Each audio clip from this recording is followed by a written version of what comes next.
안녕하십니까. 오늘 말씀의 제목은 더들을 사하여 주옵소서입니다. 말씀은 누가복음 23장 1절에서 49절, 요절 23장 34절 다 같이 큰 목소리로 읽겠습니다. 시작.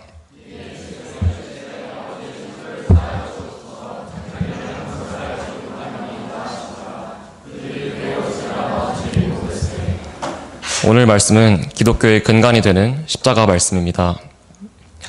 요새 어느 교회를 가나 빨간 네온사인에 십자가가 걸려있듯 십자가는 기독교의 상징입니다. 기독교에 대해 잘 모르시는 분들도 예수님이 십자가에 못 박혀 돌아가셨다는 사실은 잘 알고 계실 것입니다. 하지만 예수님께서 왜 십자가에 못 박혀 돌아가셨는지 그 의미와 목적, 그 깊은 사랑에 대해서 자세히 알아볼 기회는 부족했을 것입니다. 오늘 말씀 통해 예수님의 십자가 사랑, 그 은혜에 대해 깊이 영접하는 시간 되길 기도합니다. 사람은 모두 하나님 앞에서 죄인입니다. 성경에서 말하는 죄란 하나님을 떠난 것, 하나님과의 관계성이 끊어진 상태를 의미합니다. 우리는 아담의 후손으로서 연약한 본성, 죄성을 타고났습니다. 우리는 죄악된 본성대로 살아가며 수없이 많은 죄를 짓고 그 죄의 삭슨, 죽음뿐입니다. 하나님께서는 죽음 가운데 고통받는 우리를 위해 대속제물로 예수님을 보내셨습니다. 하나님의 아들, 죄 없으신 예수님께서는 인간의 죄의 삭슬 대신의 죽음으로 죄인들의 죄를 사함받게 하십니다. 죽음 앞에 엎드러질 수밖에 없는 인간은 예수님의 대속과 부활을 통해 죄와 죽음을 벗어날 수 있습니다. 예수님의 십자가 대속을 믿고 죄사함을 얻는 것이 유일한 구원의 진리입니다. 이 진리를 믿기 위해서는 또 진실된 자기 발견이 필요합니다. 인간 스스로는 죄의식에 대한 수치심, 죽음에 대한 두려움, 그리고 채워지지 않는 허무에서 스스로 벗어날 수 없습니다. 인생을 열심히 살며 잠시 동안 진리에 대한 고민으로부터 회피하더라도 결국 죽음과 심판 앞에 엎드러질 수밖에 없습니다. 죄와 죽음 문제로부터의 유일한 구원은 예수님의 대속을 믿고 회개하는 것입니다. 이를 위해 예수님께서는 어떻게 십자가 구원 역사를 이루셨습니까? 본문 보겠습니다.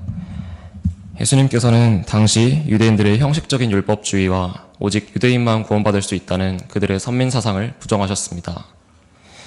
이방인들과 죄인들 또한 누구나 예수님을 믿기만 하면 하나님의 백성이 될 수 있다 전파하셨습니다. 대제사장과 서기관들, 백성의 장로들은 예수님을 시기하며 성경에 예언된 구원자로 영접하지 않았습니다. 결국 예수님을 신성모독죄로 정죄하여 죽이고자 하였습니다. 당시 이스라엘은 로마의 속국이었기 때문에 유대인들의 공동체 내에서는 예수님을 신성모독죄로 정죄할 수만 있을 뿐 형을 집행할 수는 없었습니다. 그리하여 그들은 예수님을 로마의 유대총독 빌라도에게 끌고 가 고발합니다. 우리 백성을 미혹하고 가이사에게 세금 바침을 금하고 자칭 왕 그리스도라 하더이다. 그들은 교묘하게도 예수님을 로마에 대한 반역을 이끄는 정치사범으로 고소하였습니다. 빌라도가 예수님께 내가 유대인의 왕이냐? 질문하였을 때 예수님께서는 내 말이 옳도다 하십니다. 본인의 생사가 달린 불리한 질문임에도 불구하고 자신의 왕되심을 시인하십니다. 이는 영적인 왕이요 구원자 메시아 되심을 증거하신 것입니다. 이 모습을 본 빌라도는 한눈에 예수님께 죄가 없음을 분별하였습니다. 그는 탈옥한 종교 지도자들의 시기심을 파악했고 자신은 재판장으로서의 책임을 피하고자 생각하였습니다. 그리하여 예수님의 출신 지역 갈릴리를 다스리는 헤롯에게 예수님을 보냈습니다. 이전부터 예수님의 소문을 듣고 예수님이 행하시는 이적을 볼까 하여 헤롯은 예수님을 보고 기뻐하며 여러 가지를 물었습니다. 하나 예수님께서는 묵묵부답으로 응하셨습니다. 실망한 헤롯은 예수님을 빌라도에게 다시 돌려보냅니다. 다 같이 14절, 15절 읽겠습니다. 시작.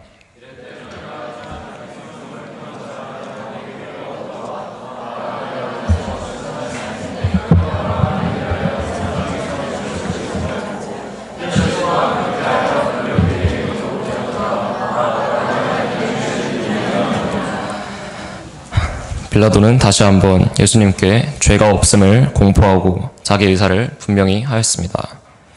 그리고 명절 때마다 죄수 한 사람을 놓아주는 전례를 이용하여 예수님을 석방시키려 하였습니다. 하지만 백성들의 반응이 어떠합니까? 18절을 보십시오. 무리가 일제히 소리질러 이르되 이 사람을 없이하고 바라바를 우리에게 놓아주소서 외쳤습니다. 대제사장들이 이미 손을 써 무리를 충동하여 놓은 상태였습니다. 바라바는 살인과 밀란으로 옥에 갇힌 자였음에도 백성들은 바라바를 풀어주고 예수님을 십자가에 못 박으라 소리쳤습니다. 그래도 빌라도는 예수님을 놓고자 하여 다시 그들에게 말합니다. 하지만 그들은 막무가내였습니다. 다 같이 22절 읽겠습니다. 시작.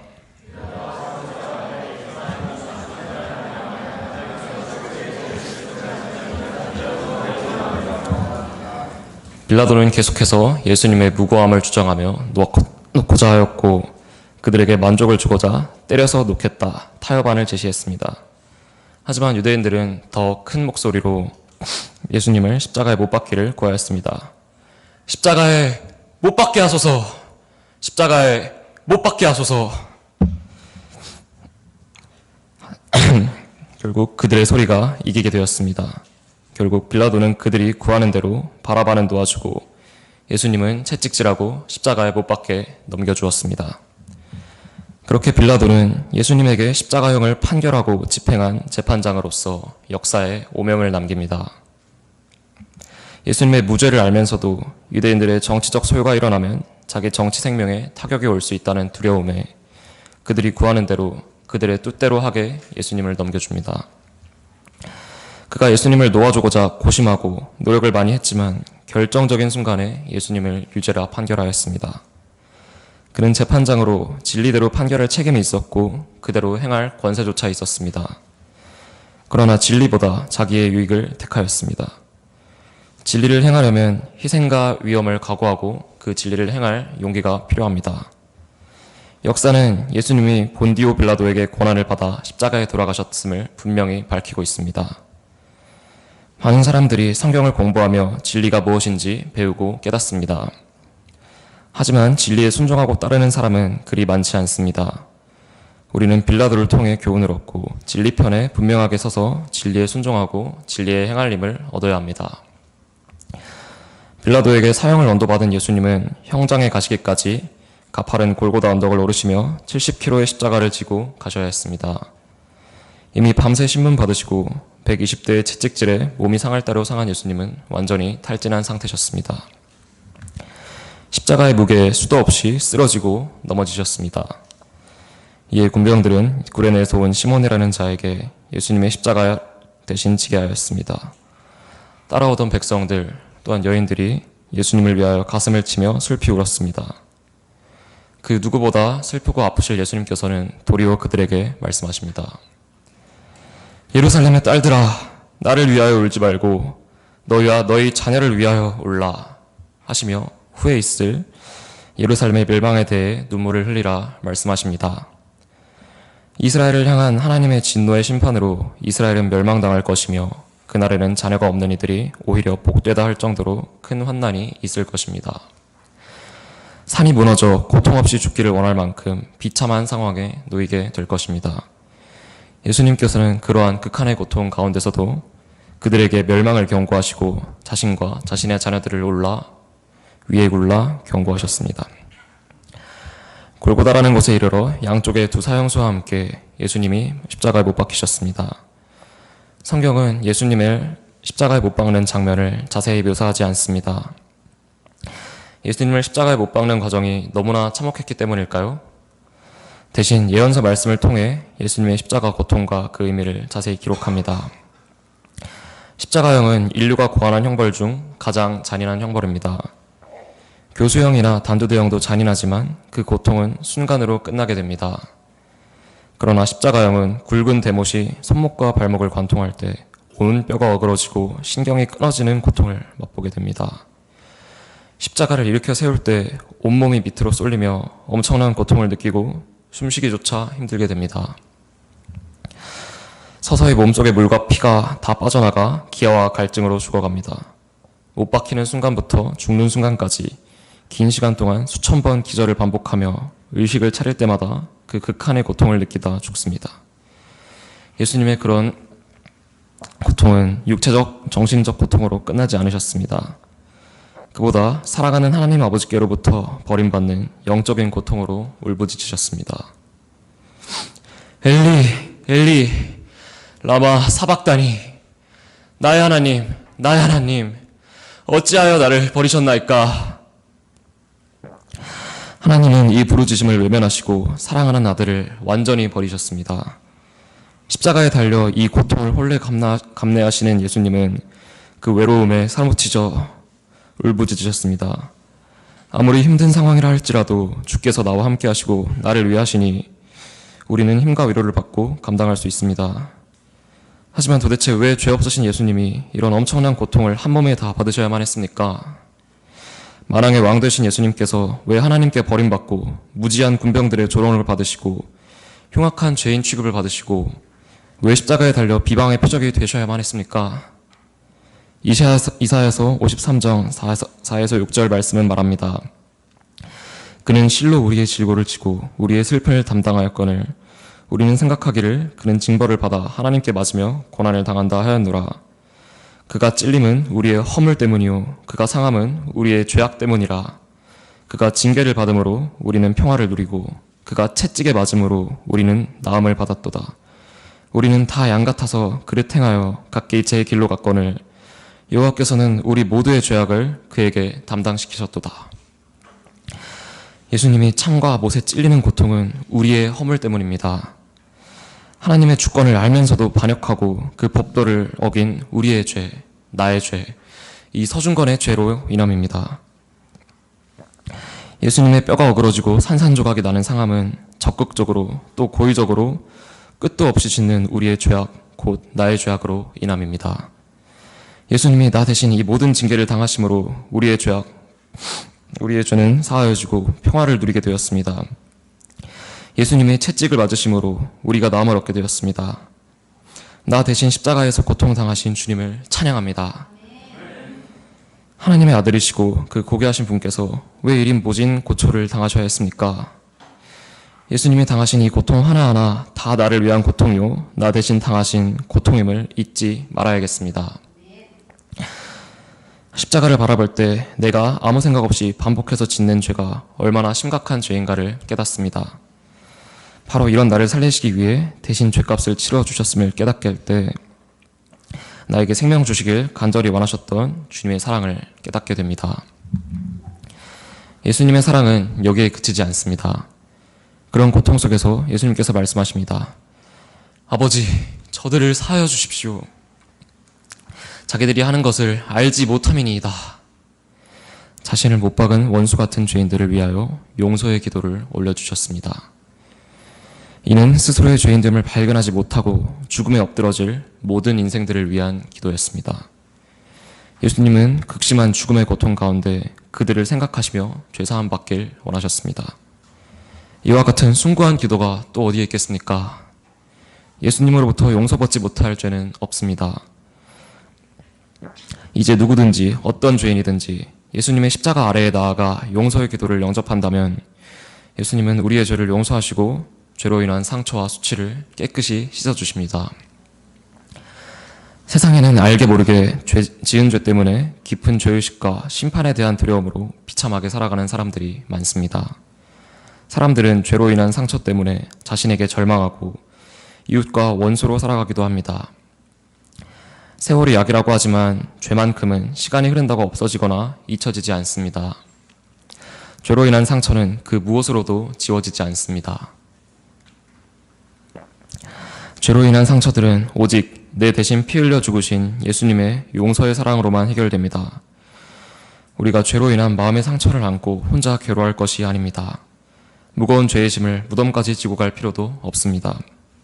그 모든 무거운 짐들을 십자가 앞에 들고 나가 나를 위해 용서의 기도를 하신 예수님께 내려놓으십시오.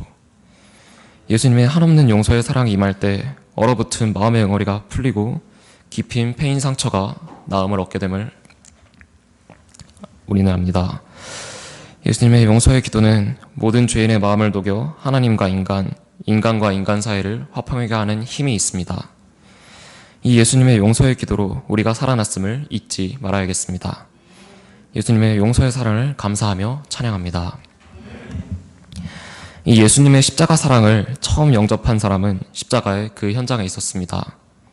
예수님의 양편에는 두 강도가 매달려 있었는데 두 강도 중 한 사람이 예수님의 메시아심을 깨달았습니다. 41절, 42절을 다 같이 읽겠습니다. 시작.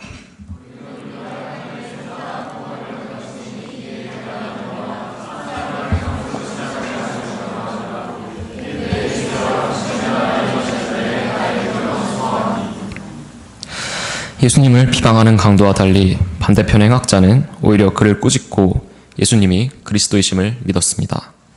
그는 마지막 순간 십자가에서 같이 못 박히신 예수님을 보았습니다. 그가 어떻게 예수님에 대하여 알게 되었는지 알 수 없지만 분명한 것은 죽음을 앞둔 마지막 순간 예수님이 그리스도임을 믿었다는 것입니다. 그는 예수님께 당신의 나라에 임하실 때 나를 기억하소서 말하며 겸손히 은혜를 간구합니다. 예수님은 이런 그를 영접하시고 내가 진실로 너에게 이르노니 오늘 내가 나와 함께 낙원에 있으리라 말씀하십니다. 이 사실은 그 어떤 흉악한 죄인이라도 회개하고 예수님을 영접하면 구원을 받을 수 있음을 가르쳐 주십니다. 제6시 정오 12시에 해가 빛을 잃고 온 땅에 어둠이 임하였습니다. 이는 제9시 오후 3시까지 계속됩니다. 가장 밝은 시간이 어둠에 덮이고 성소의 휘장 한가운데가 찢어졌습니다. 성소는 제사장들만이 들어갈 수 있던 거룩한 공간으로 휘장은 하나님과 인간 사이의 죄의 장벽을 가리킵니다. 성소의 휘장이 찢어짐은 죄인들이 하나님께 나아갈 길이 활짝 열렸음을 의미합니다. 예수님께서 큰 소리로 아버지, 내 영혼을 아버지 손에 부탁하나이다 부르짖고 숨을 거두셨습니다. 47절, 48절은 예수님의 십자가 죽으심으로 일어난 믿음의 고백을 보여줍니다.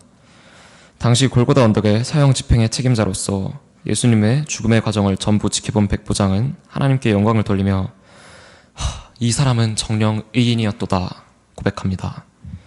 그리고 공회의원 중 요셉은 빌라도에게 가 예수님의 시체를 구하여 세마포로 쌓아 예비한 무덤에 예수님의 시체를 묻습니다. 이로써 예수님은 죽으시고 완전히 무덤에 묻히십니다. 예수님이 죽으시고 무덤에 묻히심으로 우리의 죄도 함께 무덤에 묻힌 것입니다. 말씀 묵상하며 스스로의 삶을 돌아봅니다. 저는 UBF 목자님 가정의 2세로 태어나 예수님의 십자가 사랑을 어려서부터 진리로 받아들였습니다. 말씀이 흘러넘치는 영적 양지에서 자랐지만 어린 나이다 보니 은혜보다는 형식을 받아들이는 것이 우선이었습니다. 항상 겸손하라, 항상 감사하라 는 교육을 따라 특별한 일이 없어도 일단 감사하고 회개하는 사람이 되었습니다. 진실된 자기 발견이 없이 감사할 거리야 회개할 거리를 일부러 찾아내어 소감을 썼습니다. 그것이 반복되다 보니 무감동한 자동 반사적 감사와 회개가 26살이 된 지금까지도 굳어 있었습니다. 사실 이번 십자가 말씀을 준비할 때도 그리하였습니다. 예수님의 십자가 대속의 은혜를 수없이 감사해왔고 지금도 감사하지만 그 감사는 그저 크리스천이기에 해야 했던 도리적인 감사였습니다.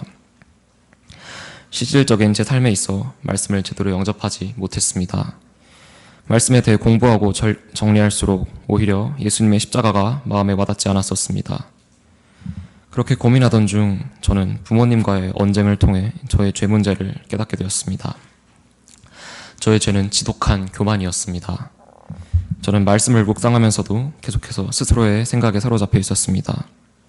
그런 저를 돕고자 했던 부모님께서는 제 사고를 열어주고자 많은 대화를 나눠주셨습니다. 저는 그 과정에서 제 가치관과 맞지 않는 부분들에 대해 함부로 판단하고 따졌습니다. 영적인 부분에서도 세상적인 부분에서도 그러했습니다. 논리적인 채 부정적인 말들, 그러다가 속에 있던 불평의 말들을 쏟아내었습니다. 언젠가 그 당시엔 몰랐으나 차후의 대화를 돌아보니 제가 생각 없이 선을 넘는 발언들을 너무나 많이 뱉었으며 그리고 그것이 부모님의 가슴에 대못을 박았음을 깨달았습니다. 그 얘기들은 하지 말았어야 했는데 정말 후회했습니다. 너무 죄송한 마음에 시간을 돌리고 싶었습니다. 하지만 부모님께서는 큰 상처를 입으셨음에도 전혀 화를 내거나 하지 않으셨고 제가 입으로 배설하는 쓰레기들을 담담히 감당해 주셨습니다. 그리고는 조용히 고민하신 후 다시 제게 다가와 말씀을 시작하셨습니다. 제가 어떤 상처를 드렸건 부모님께서는 참고 인내하시며 도움의 손을 계속 뻗어주셨습니다. 그러한 저의 죄를 깨닫자 부모님께서 저를 얼마나 크게 사랑하시고 계신가 깨달았습니다. 자신을 상처 입혀도 정죄하지 아니하시고 저의 상태를 안타까워하시고 사랑으로 찾아주시는 부모님의 모습에서 예수님의 모습을 보았습니다. 저는 가시돋친 말로 부모님의 가슴뿐 아닌 예수님의 십자가에도 대못을 받고 있었습니다. 예수님의 십자가 옆에서 끝까지 자신의 죄를 깨닫지 못하고 예수님을 조롱하던 사형수가 저 자신이었습니다. 그때야 비로소 예수님의 아버지 저들을 사하여 주옵소서 자기들이 하는 것을 알지 못함이니이다 말씀이 단순히 성경에 기록된 텍스트가 아닌 바로 저를 두고 하신 것이라 영접할 수 있었습니다. 교만하고 완악한 죄인인 저를 위해 정죄가 아닌 사랑으로 저의 죄를 대신하여 죽음으로 저의 죄를 사하신 저의 죄를 용서하시고 십자가 위에서 중보기도로 저를 사랑하신 예수님께 마음 깊이 감사드립니다. 죄인에게 정죄가 아닌 사랑으로 다가설 때 죄인이 스스로를 돌아보고 진정으로 죄인됨을 깨닫게 하는 체험하게 하심 감사합니다. 제가 부모님의 사랑을 통해 예수님의 사랑을 느꼈던 것처럼 저 또한 타인에게 예수님의 사랑을 보여줄 수 있는 목자가 되길 기도합니다. 어떤 이라도 판단하는 마음이 아닌 안타까움과 사랑으로 감당하고 먼저 다가서는 목자가 되길 기도합니다.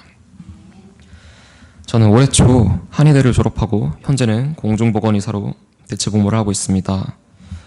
하나님의 은혜로 가까운 강원도에 배치받아 공기 좋고 물 좋은 산골짜기의 보건지소에서 일일 평균 10명 정도의 환자를 보며 널널하게 살고 있습니다. 처음 진료를 시작할 때에는 매우 낮아져 섬기고자 하는 마음뿐이었습니다. 의사소통이 어려운 환자더라도 최대한 자세히 진찰하며 치료 또한 할 수 있는 범위 내에 최선을 다했습니다. 잘 모르는 부분이 있으면 논문을 뒤져가며 치료에 적용하고 설명해드렸습니다. 한 명 한 명 해드릴 수 있는 모든 것을 다 해드리고자 했었습니다. 하지만 점점 진료에 익숙해지고 환자분들을 많이 접하다 보니 마음이 변해갔습니다. 당연히 해야 할 일들이 귀찮고 짜증이 치밀었습니다.